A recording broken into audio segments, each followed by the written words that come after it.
byumvisheho neza nakubwiye ngo muri iki gihe turi urabona bino interineti irimo irahindura urubyiruko ku buryo utabasha gutekereza kandi mu gihe gitoya ku buryo nta muntu uri kuvuga ngo ni umurokore ari kugera kuri YouTube yabona nta muntu wambaye mene barebe ako kanya akaba arahindutse.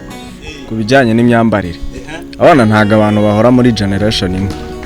iyi ni generation yindi turi kwadura, ntago twaguma twambara amapantaro wenda dufashe nubwo ni nk'urugero nari ntanze, kuko akenshi na kenshi kugira ngo umwana yitware uko abonye biterwa n'umuryango aturukamo. Hari igihe usanzwe aturuka mu muryango utemera, uravuga n'ubwoba nk'utanabyemera n'ubundi ufite ubwoba bw'iki ibyo bintu ayo ma generation muri kuzana rwose ngo kwambara ngo imyambarire ngo ute biterwa n'umuryango uturukamo. Hari igihe umuryango uba wemera iby'idini cyane, hari n'undi muryango uba utemera iby'idini cyane, bikaba ngombwa yuko abana rero baza batandukanye, si byose.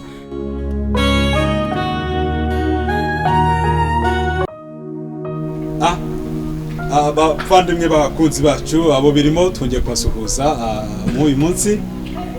twabazaniye rero abahungu mwakunze kujya mwumva ku mazina y'udusetso. Hari umwe watubwiye ajya witwa ngo mwiki musoro kwa Saxo izina ry'akazi. Hanyuma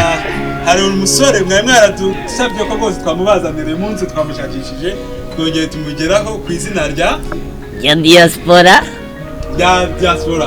Ariko uretse ayo mazina dusanzwe tubazi, hari amazina ya kibyeyi musanga mwe cyangwa ni Myasiro, kuze muri Myasiro arije ni Saxo. Wundi hari igihe ujya kuvuga amazina wiswe n'umubyeyi ugasanga ni mabi bikaba ngombwa ko utari we yavuge ugahita uyaceceka. Ariko ngo utaryihamagara ujye ushatse wari tubwira, ariko ugahita ujya ushaka ko twajya tubahamagara. Mu busanzwe nyina nitwa Saxo cyangwa se Ganza, ariko mu buzima busanzwe nkaba nitwa Amizero Emi. Yes. Ni izina ryiza nyabwana yazugone Myasiro ni ntabwo byana n'ibibazo. Byari byavuze byagihanze Saxo. Okay. Bwana Diaspora? Ni Diaspora. Ushize muri presentation wije tubwira ngo narababwiye ngo ngewe nge ntabwo njya mba mu Rwanda, mba nibereye Rwamagana, ngo mu diaspora inshuro nyinshi nyine muce za Rwamagana. Muce za Rwamagana niho mba nibereye. Nge ubundi reka mbibabwire neza, ariko reka mbibabwire neza, nge ni ngewe wabibabwiye kandi ndahari nanjye ngo mbibabwire. Mu buzima busanzwe nyine ntago ndi umuntu uza, ntago ndi umunyarwanda, nuko aba diaspora babayeho. nuko ngo ibi ngibi babyita iby'iki diaspora nyine gutwika se, gutwika by'iki gihe. Abajene hari reka dukomeze dukeneye, hari ibintu abajene urubyiruko abahungu b'abakobwa babona bagenda badukana bikaba inzaduka cyane cyane. Reka duhere mu myambarire, bere kwitwa mugenzi wanjye Isaac yaravuze mu duhere mu myambarire. Imubona imyambarire iyo ngiyo mwita ngo ni ya diaspora, ni ya ubwoko bwose ngo nagatwiko. Ibyo bintu mubyita iki, mubona mute, kuki mushaka gukora ikinyuranyo cyane gitandukanye nicyo twebwe tugenda cyo tubona umuntu aba yambaye decently mu buryo bukwiriye? Reka mere kuri Saxo. Mbere na mbere ikintu nabanza kuvuga ku bijyanye n'imyambarire, abana ntago abantu bahora muri generation imwe, iyi ni generation yindi turi kwadura, ntago twaguma twambara amapantaro wenda dufashe nubwo ni nk'urugero nari ntanze, kuko akenshi na kenshi kugira ngo umwana yitware uko abonye biterwa n'umuryango aturukamo. Hari igihe usanzwe aturuka mu muryango utemera, uravuga n'ubwoba nk'utanabyemera n'ubundi ufite ubwoba bw'iki ibyo bintu ayo ma generation muri kuzana rwose ngo kwambara ngo imyambarire ngo ute biterwa n'umuryango uturukamo. hari igihe umuryango uba wemera iby'idini cyane, hari n'undi muryango uba utemera iby'idini cyane, bikaba ngombwa yuko abana rero baza batandukanye. Si byose hari igihe wenda nk'umubyeyi abyara umukobwa akamurumbira akabyara n'undi akaza ari mu Mana neza. Ibyo rero bivuze ko wa undi wabyaye asa nkaho atandukanye n'undi, bihindura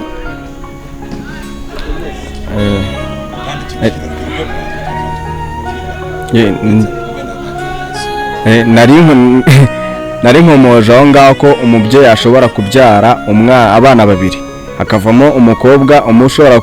gusa nkaho bahuje imico, hakavamo n'umukobwa usa nkaho nyine afite indi mico yo hanze. uba ufite imico yo hanze rero niwe uzazana generation nshyashya. uwo nguwo mu rugo ntabwo azamenya aho biri kubera yuko ntabwo ari kubasha kugendagenda hanze, ariko wa wundi yabyaye ukunda kugenda hanze azazana indi myambarire. rero naho ngaho imyambarire igenda ituruka ku social medias, arayareba akabona imyambarire iri modern kurenza iri traditionnel. Urakoze cyane bwana Saxo. Reka twumve na diaspora. Hari ibintu rwose bakuru banyu cyane mu gisata cy'urezi dusigaye twita ububwa,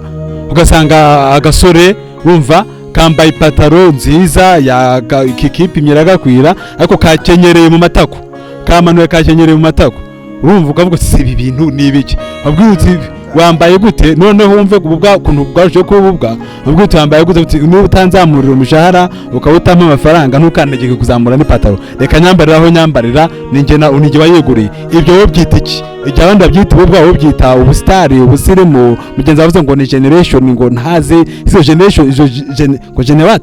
generation izo taje gukora umuco tubwire.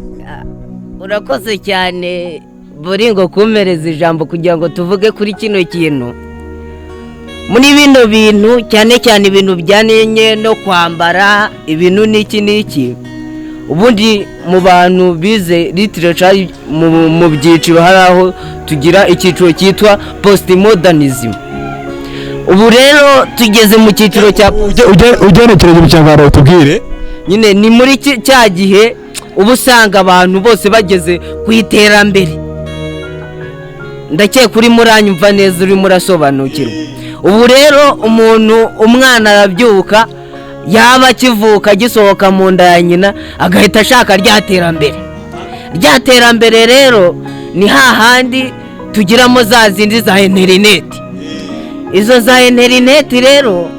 niho za YouTube zaki, niho ngewe nkanjye nka diaspora cyangwa se mugenzi wanjye azahagera, namara kuhagera abona umuntu wambaye mene barore. Iyo mene barore rero nayibona azabona ari ibintu biri byiza, kuko nyine ni mu gihe cya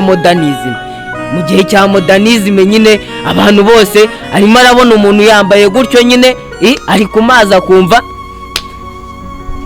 biraryoshye cyane. Ivuga ariko wenda turagira ngo tukubaze ikibazo gitoya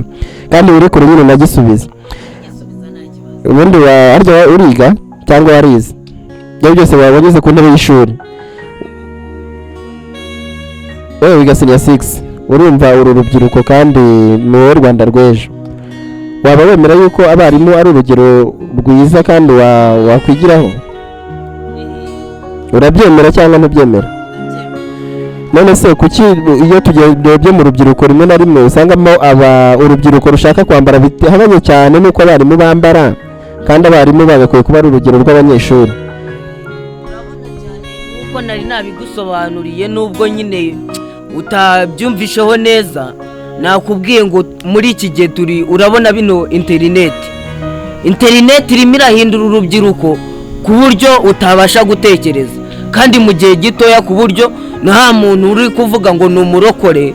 ari kugera kuri YouTube yabona umuntu wambaye mene barebe ako kanya akaba arahindutse. Ndakeka urabasha kumva neza icyo ndimo ndakubwira. Muri kino gihe rero ibintu birimo birahinduka, ntago bimeze nka kera aho wasangaga umubyeyi abwira umwana ngo genda gutya ahita agenda muri iyo nzira. Rero ubu urubyiruko rurimo rurakora ikintu bita kwikorera ubuvumbuzi. Ubwo buvumbuzi bufite kuzatugirira inuza profit, bufite kuzatuzanira umumaro. Urakoze kunkosora cyangwa bikaduhombya, ariko kuri ubu ngubu mwanje nuza msimamo wangu katika Kiswahili, urabona yuko aho magaze, urabona yuko urubyiruko rwo muri ino minsi rurimo ruragana ahantu habi cyane, ku buryo ubona nyine arabona umunyamerika ni igihe cy'inuza cy'ubushyuhe yiyambariye ako kantu gakubita amabere kagayafatamo hano, yabibona ari umuntu uza akavuga ati kariya ni agasitire kaje vuba, kandi ntago azi iyo mpamvu yatumye yambara ako kantu, nawe akaba karunzemo akagenda akagera mu muhanda hariya. Yaba ageze mu muhanda yakubitana n'undi mwana mugenzi wiwe agahita avuga ati ewana ntago nuza runaka yahita nyemeza, ubwo nyine nawe agahita ashaka akantu gahita kavuga ati nkore kuri nuza nyine ati twimanukire nyine ndundagure nyine nawe urabyumva. hanyuma se mu gihe abakuru banyu tubyita ububwa ni mu byita kidiaspora. Ubu ngubu twebwe tubyita ni ubuniga, ni ubugenge, ni ugutwika, ni pa paratika pa. Hanyuma uko gutwika basore, uko gutwika ntibizarangira mwitwitse nimurangara gatoya, kuko hari icyo wenda tumibazaho. Akenshi urubyiruko tubona muri kujya mwambara bijyanye no gushaka kwiyambika ubusa, rimwe na rimwe ugasanga ubwo busa mwiyambika nta n'ibidasanzwe muri kugaragaza, kuko nta gishya muvumbuyemo. Rimwe na rimwe mubitekerejeho, ari abarezi barabyita ububwa, ari ababyeyi banyu bakabyita ububwa, kandi nibo mwakwiye kuba mureberaho. Ese nta buryo nibura mwagerageza mugahuza ibiri modern nk'uko mubivuga, wenda n'ibyo muhabwa n'abarezi banyu n'ababyeyi, ariko nimuzane ibintu by'inzaduka ku buryo ureba umwana ukumirwa, kandi rimwe na rimwe ngo yariza ntazi gukenyera ipantaro, ntazi kwambara inkweto, nka Saxo sinzi nk'iki gikoto yambaye niba kiri feya, uburango ni ugutwika. Nabanza mvugaho ni ukuvuga ngo ntago umubyeyi abyara abana bamwe, sibyo? Kandi nta nubwo abanyeshuri bose ariko bumva kimwe. Uyu munsi ushobora kubyigisha bikagukundira, ariko se nk'abari kuvuka ejo cyangwa ejo bundi ntabwo uri bubigishe ngo bibashe gukunda, kubera ko ntago ari kubona uwabyigiraho. Nuvuga ngo reka ngoye nk'urugero rwa hafi, ushobora kwigisha umuntu uburyo yabungabunga ibi bigaragara aho dutuye, reka tuvuge wenda nka vegetation, kwita ku bidukikije, ukamubuza gutema amashyamba, ukamubuza kuyatwika, ariko se mu gihe wewe wabimubuzaga udahari, Eida udahari yamaze kubikubuza, ntabwo ugomba kuguhagarara ku ijosi. Yes, ntabwo ugomba kumuhagarara, ariko abantu twese tuzahora turiho ku isi. Ushobora kugira gutyo ugataha ari we yabimubuzaga, ariko se nuramuka ugiye azabibuzwa nande? Oya Saxo generation hari icyo ngiye ntumvikanaho nawe. None se niba umaze kwigishwa ikintu ko kitemewe kibujijwe, uba ukeneye yuko bahora babisubiramo nk'aho ari ngo mushaka kuvugirizwa zikubyutsa, cyangwa nyine bakikubujije kandi nyine bagifata nk'iyama? Umuti wo kukireka babanze bakureho zira internet, kuko zira internet nizo ziri kwica abaturage mu mutwe. Sinzi ese umuntu ari bukubuze kwituma ahantu nawe uri kuhituma. Babanze bagikosore kive mu nzira.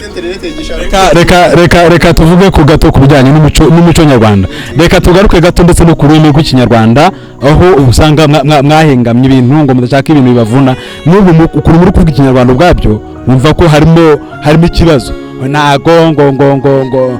tuntu turaho tutavuye ibyo bintu byo gushaka gusa nabirwanya byandi mwamwise ngo no gutwika mugenzi wanjye yase ko muzasoza munitwitse.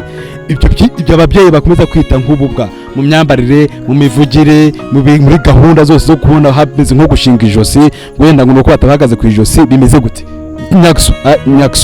Saxo ibyo bintu tugaruke no ku ibintu abantu ubona abantu babahindanye utazi icyongereza ngo so ngo ngo nta kinyarwanda ati so anyway urabona rero muri cya gihe njye nabibabwiye nyine turi muri modernization nyine murabyumva ni iterambere turi mu iterambere nyine igihe turimo twebwe naho buri wese aba ashaka kuvuga ngo nivumburire aho kuvuga ngo mwarimu ambwiye ikintu ngikurikize sitirikitiri urumva neza rero njyewe bwa bushakashatsi ndimwo nibwo uzajya kumva ati yo mani bimeze bite se ji urimo uraroka se ibintu ntabwo nawe nyine ujya ubyumva aho hanze nyine indimi z'umuhanda nyine ukumva nyine kuba urimo uravuga ikinyarwanda neza nta nubwo byagushobokera rero kuri ubu ngubu kugira ngo bino bintu bihinduke boringo ni nabyita nk'uko umunyarwanda niwe wigeze abona bimunaniye aravuga ngo raporo ni inkazi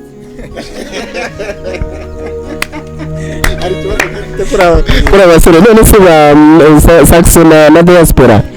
ibyo byose iyo umusore ageze mu myaka nk'iyo murimo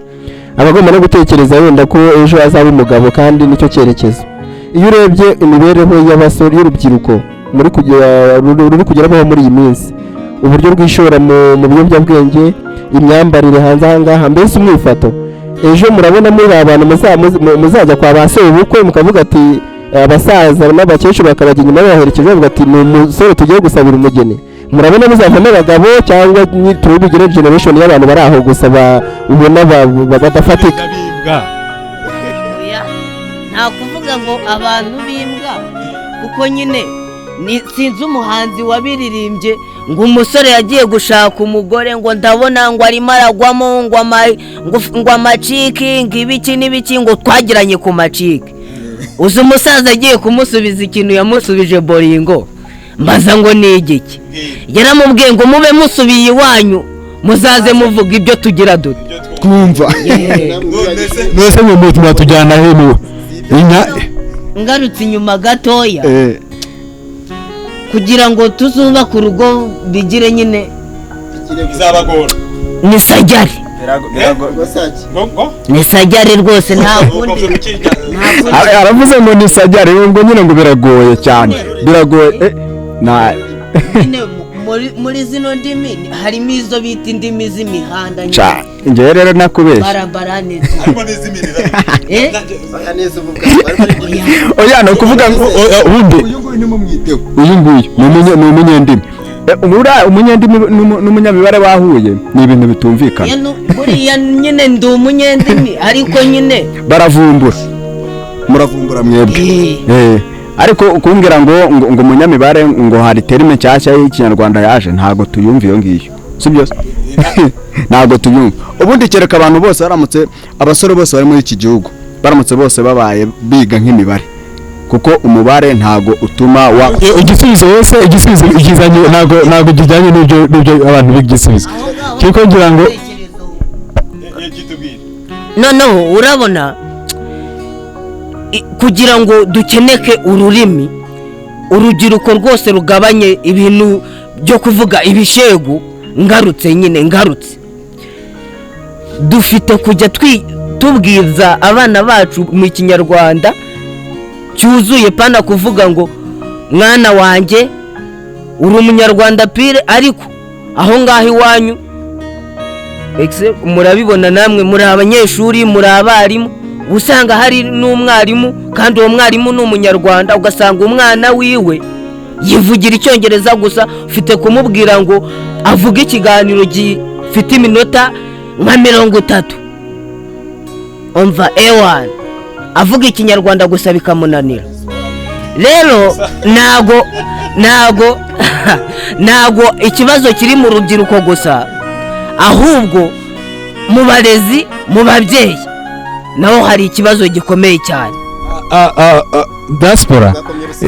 ushaka gukomanigasaba ku kibazo si ukuvuga ikinyarwanda cyangwa kuvuga icyongereza cyangwa urundi rurimi rwavugwa ikibazo ururimi rwavugwa gute uravuga ku buryo abantu bumva urwo rurimi bumva ibyo uvuze iyo utangiye kuvuga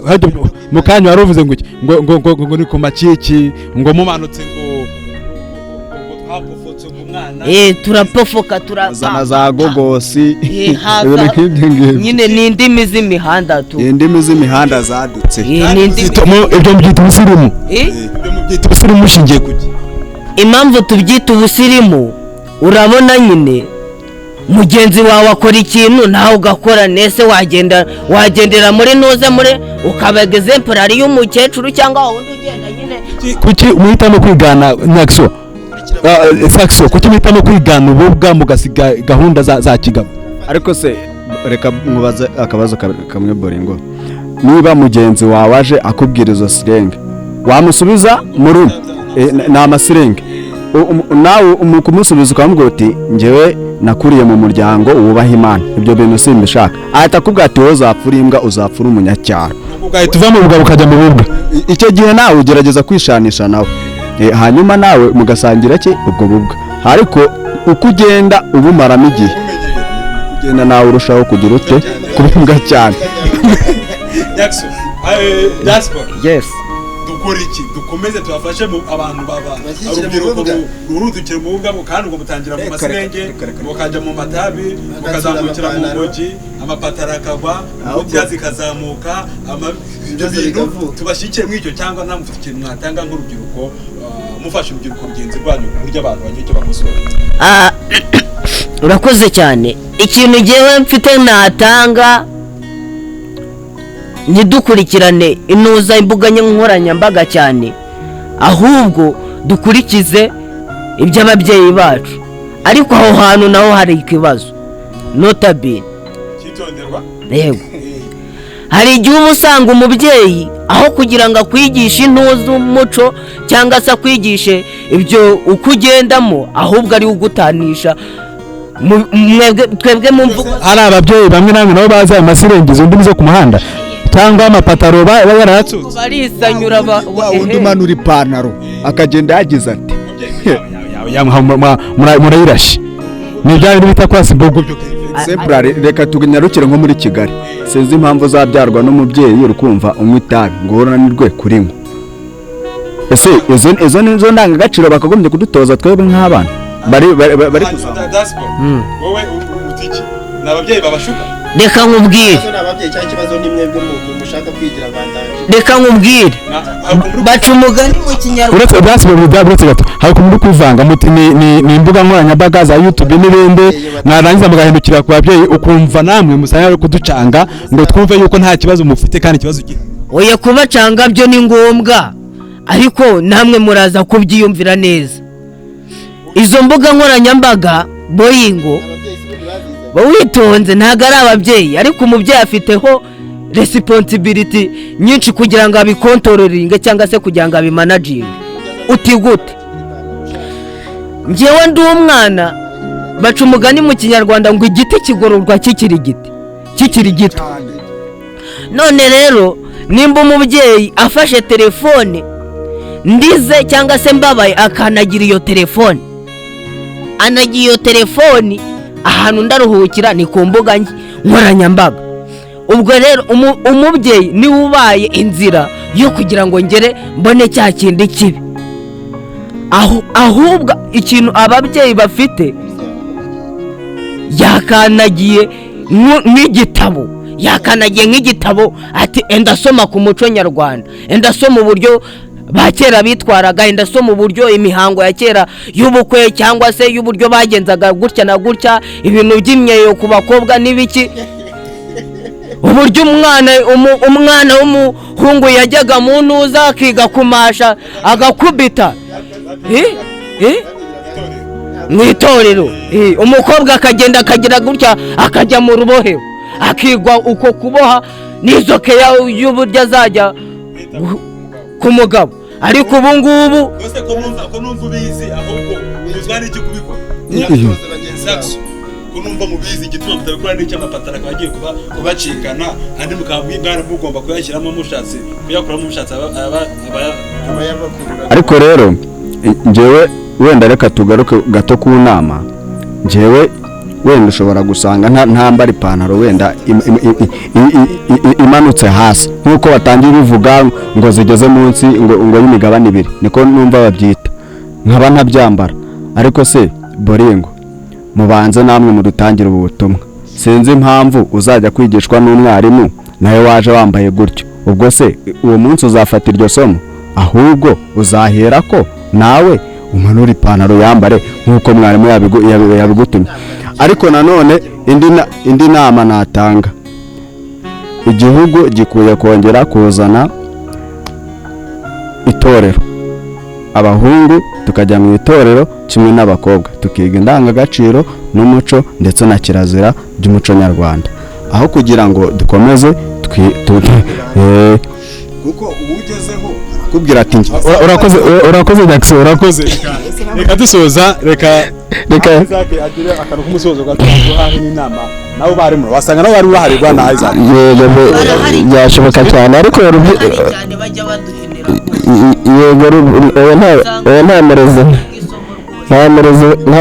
nta merezi hena urubyiruko rwacu rero dusoza ibyo byose ni mwebwe Rwanda rw'ejo ibyo byose iyo mubonye abarezi imbere yanyu n'izindi nzego basobanutse bambaye neza bitwara neza bafite indangagaciro ni urugero rwiza kuri mwebwe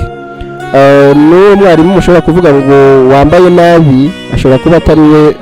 ari umwe cyangwa se ari bake cyane ugereranije na benshi bambaye neza cyane ko n'abarezi bafite umwambaro ubaranga reka twigane ibyiza